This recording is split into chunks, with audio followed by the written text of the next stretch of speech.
So meron kang bagong biling bike. Ano gagawin mo?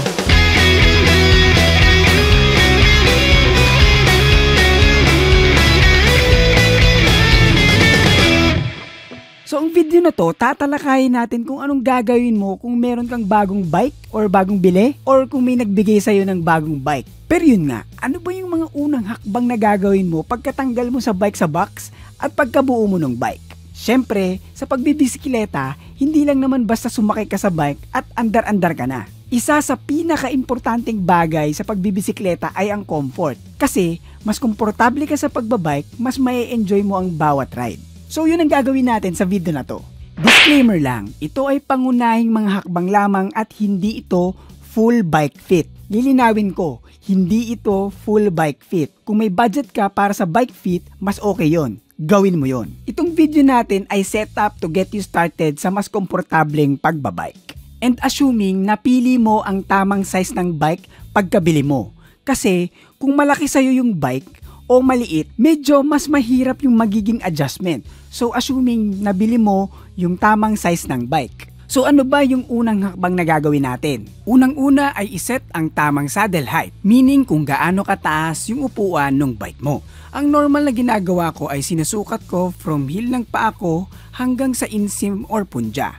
Importanteng sa heel mo sinimulan ang pagsukat, hindi sa tip ng paa mo, dapat sa heel. Tapos, yung sukat o measurement na yon ang gagamitin kong basihan kung anong magiging taas ng saddle ng bike. So, ilalagay ko sa 6 o'clock yung cranks tulad nyan. Tapos, simula doon sa pedal, pataas, ibabase mo ngayon yung taas ng saddle doon sa measurement mo, sa may bandang gitna ng saddle.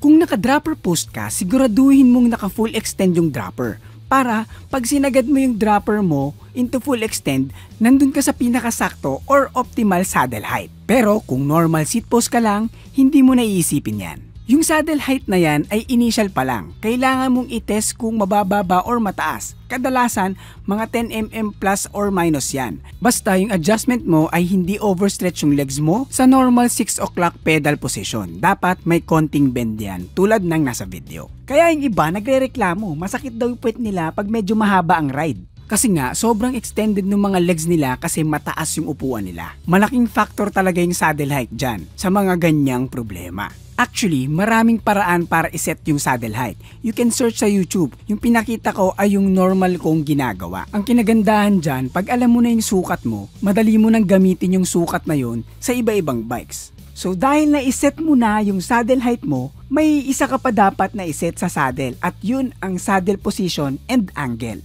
Kung titignan mo ang saddle mo, pwede mo yung iatras abante at iayos ang angle niyan. Madalas yung mga seat post may 2 bolt lang yan or minsan isa lang. Naluluwagan mo to adjust the saddle position. Ang inuuna kong i-adjust dyan ay yung forward and back position ng saddle para hindi masyadong strain yung tuhod mo at para efficient yung pedaling mo. Ang initial setup ay nilalagay namin ang crank sa level position. Pwedeng 3 o'clock or 9 o'clock, depende kung nasang side ka ng bike. Tapos yung legs mo na nasa side na yan, dapat yung tuhod mo ay vertically aligned sa pedal.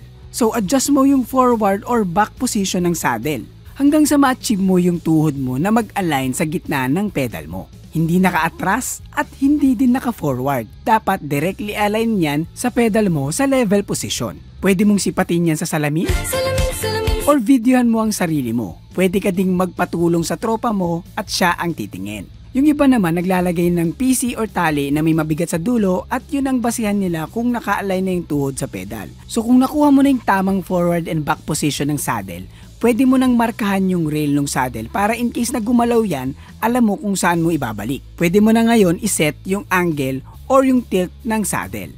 Ang pinaka-best starting point ay perfectly level, as in pantay. Pwede kang gumamit ng level or may mga nada-download naman na app sa phone, yun lang ang gamitin mo. Yung iba, bote, nilalagyan nila ng tubig. Pwede din naman yun. Basta i-sure mo din yung lugar kung nasan ka na pantay din. Para pantay din yung pag-angle mo sa saddle. Usually, preference ito.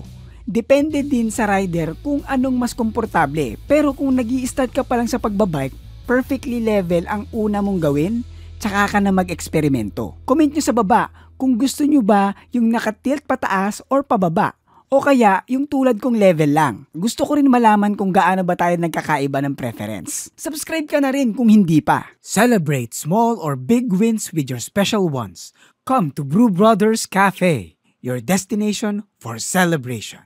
Anyway, pag naset mo na yung angle at forward back position, pwede mo nang higpitan yung mga bolts. So technically, nakuha mo na yung pinaka-neutral position sa bike mo. Next na gagawin mo ay yung ayos ng handlebars. So dahil bago yung bike mo, wala ka pang choice kung hindi gamitin yung nakakabit dyan. Yung iba kasi kung may pera or ekstrang pyesa na nakakalat lang sa bahay nila, pinapalitan na nila kaagad yung handlebar. Pwedeng mas straight or may rise or may back sweep. Pero hindi natin gagawin yan. Kasi nga, bago yung bike mo. At ina-assume natin na gagamitin mo yung stock ng bike. Anyway, itong bike pala na ito ay pinahiram sa atin ng RD Cycles. Maraming salamat sa pagpapahiram ng bike. May discount code tayo dyan. Pakita ko na lang later. May chance na pwede mo pang ibaba or itaas ang handlebar mo. Depende kung gaano kahaba pinutol yung steerer tube ng fork mo. Madalas, may mga spacers yan sa steerer tube na pwede mong ibaba or itaas to make an adjustment. So ang gagawin mo, luluwagan mo yung dalawang pinch bolt at tatanggalin mo yung top cap para pwede mo nang i-arrange yung mga spacers. Dagdag ka sa baba kung gusto mong itaas or magbawas ka sa baba tapos ilagay mo sa taas kung gusto mong magbaba ng stem para may adjust mo ang overall height nung pinaka-handlebars. Mas malaki yung chance na pwede kang magbaba kaysa magtaas. Sa experience ko madalas ganun eh. Limited ka na kasi sa haba ng steerer tube mo. Kailangan mo din kasing i-consider yung bite ng stem sa steerer tube. Hindi kasi pwedeng konti lang yung nakakagat dyan. Dapat at least yung dalawang bolt ng stem ay nakapasok sa steerer tube. So medyo malilimit ka sa pagtaas ng handlebar pag ganyan. So pag okay ka na sa height niyan, lagay mo na yung top cap, higpitan mo na. Sure mo na walang alog yung headset. Pero wag mo namang sobrahan yung higpit, baka mabunot mo na yung star nut sa loob. Yung tamang hindi umaalog yung headset, okay na yon. So para i-test, i-brake mo lang yung front brake, hawakan mo yung bandang taas ng headset, tapos i-rock mo lang forwards and backwards. Pag wala nang alog, pwede mo nang i-align yung gulong sa handlebar, then higpitan mo na yung dalawang pinch bolt. So yung taas at baba, magdidepende rin yan sa'yo. So trial and error yan kung anong magiging taas ng handlebar. Depende din yan sa riding style na gusto mong gawin. Relax ba? So medyo upright. Or kung kumakarera ka, nakalin forward para more aero. Maraming factors na dapat i-consider pagdating dyan. Pero ang tip ko, unahin yung comfort. Tsaka ka na mag-experiment. Okay, kung naset mo na yung height, ang next mong iisipin ay yung bar length. Medyo mahirap na usapin ito kasi involved na dito ang pagpuputol ng bars. Hindi lahat sa atin may tools like pipe cutters or hacksaw and vise. At kung meron ka mang tools to do that, kailangan mong maging conservative sa pagputol. Gawa ng pag sumobra ka sa putol at masyadong maiksi, palit handlebars na yan. Hindi mo na pwedeng idugtong yan. At isa pang problema mo kung gaano ba kahaba. Sa totoo lang, maraming factors ang dapat mo ding i-consider. Tulad nung ano bang discipline mo, XC ba, trail, enduro, yung height, or yung size mo mismo. Yung geometry ng bike, nagbavari pa yan. At yung preference mo habang tumatagal kang nagbabike, magbabago din yan. So yung bar length ay isang malaking depende. Merong video yung Joy of Bikes, ililink ko sa description on how to size your bars. Magandang starting point yun pero hindi ko pa din 100% sinunod kasi nga, preference. So ang ginagawa ko, nire-ride ko muna kung ano yung stock na haba nung handlebars ng bike. Mararamdaman mo naman yan pag sobrang stretch ng feeling. Tsaka ka ngayon unti-unting magbawas ng mga 5 to 10 mm hanggang sa maramdaman mo na yung optimal feeling sa ginagawa mong pag-ride. So kung feeling mo mahaba pa rin at stretch ka habang nagbabike, bawas ka ng konti hanggang sa ma-achieve mo yung gusto mo. Mahabang usapin ang handlebars. Ang daming kung ano-anong bagay ang meron dyan.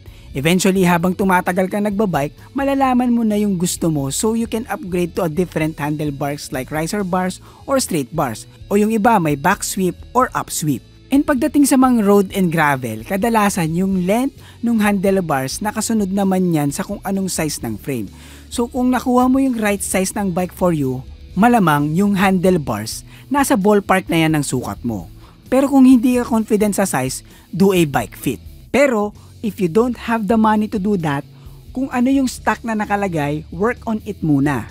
Dun ka muna mag-start. Kumbaga, i-maximize mo muna yung pwede mong magawa sa kung anong meron ka. Naghahanap ka ba ng bagong bike? Meron tayong 500 peso off discount pag bumili ka ng bike or bike frames dito sa website ng RD Cycles. Alam ko madalas free delivery pa sila nationwide. So huwag kalimutan ilagay mo Forever Bike Noob sa checkout para sa 500 peso off discount. Sa cockpit pa rin tayo. Meron kang mga brake levers, shifters, sometimes dropper levers. Madalas ginagawa ko, niluluwagan ko muna yung mga clamp ng mga levers na yan. You can adjust lalo na yung mga shifters tsaka yung dropper na sakto sa abot ng mga daliri mo na hindi ka nahihirapang abutin. Pwede mong iswap yung mga levers na yan kung anong mas malapit sa kamay mo. Pero depende pa rin yan sa make and model ng mga levers. Minsan may mga levers na hindi mo pwedeng ilagay sa inner side, sa outer side lang pwede. Pero kung yung mga levers mo ay pwede mong pagpalitin yung pwesto, mas marami kang adjustment na pwedeng gawin. So maganda, nasa riding position ka pag mag-a-adjust ng mga levers. So hanapin mo lang yung tamang layo at tamang angle na abot ng daliri mo. Yung tipong hindi ka na mag-e-effort para pindutin. Then, pwede mo nang higpitan yung mga levers pero tamang higpit lang. Para pag nasemplang ka at tumama yan, gagalaw siya at hindi mababali yung levers mo. So brake levers tayo. Sa normal riding position, i-angle mo yung levers sa arms mo para sa mas natural position ng wrist mo. Para hindi ipit yung wrist mo at makadaloy ng maigi yung dugo sa kamay mo. Dapat nakatamang angle. Hindi pa ganito at hindi pa ganito. Dapat ganito. Then, pwedeng 1 finger yung layo or 2 fingers. Depende sa'yo yan. Pwede mo nang higpitan yung mga bolts. Same din nung isa. Huwag masyadong mahigpit. Para pag sumemplang ka, gagalaw yan at hindi mababali. Itong next naman natin ay hindi applicable sa lahat ng bikes. Pero kung meron kang XC Trail Enduro na bikes, kailangan mong gawin ito. Ang iset ang sag ng fork at rear shock natin. Hindi ko na ito i-explain further kasi meron tayong video na hiwalay about sa pagsaset ng sag ng fork na ililink ko sa description. Yung rear shock, halos same concept din naman. Maglilink na lang din ako ng video about dyan. Though hindi galing sa akin yung video, pero pag nakagawa na ako ng video about dyan, yun na lang din yung ililink ko. Pero, kailangan mo itong gawin para mas lumaro ng tama yung mga suspension ng bike mo sa manufacturer specs. Kasi, pag hindi mo na iset yan ng maayos, medyo hindi ka mag-e-enjoy sa ride mo sa mga trails. Kasi pwedeng matigas yung suspension at magiging harsh yung ride ng bike or kabaliktaran. Second to the last na gagawin mo sa bagong bike mo ay ang itono. Kung hindi ka marunong, pwede mo namang dalhin sa bike shop ang bike at mechanic na ang bahalang magtono. Or, aralin mo ito.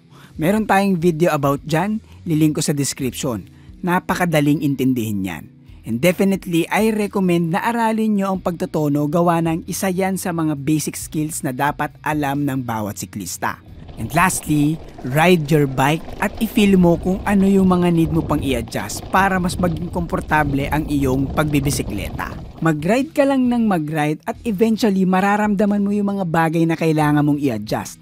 Hindi yan agad-agad kasi mag-a-adjust din ng katawan mo sa bawat setup na gagawin mo. Kaya be patient. Mas mai-enjoy mo ang pagbabike lalo na kung na-setup mo ng maayos ang iyong bisikleta. Hindi lang ito sa mga bagong nagbabike. Pwede din ito sa matagal na nagbabike at hindi nila ginalaw yung bike nila pagkabili nila. So trial and error lang at makukuha mo din ang comfort na gusto mo sa bike mo. This video is brought to you by Pretty Petty the Podcast, ang podcast na nagbibigay opinyon na hindi nyo naman hinihingi. Kung gusto mong matawa at matuto, punta ka lang sa description for the Spotify link.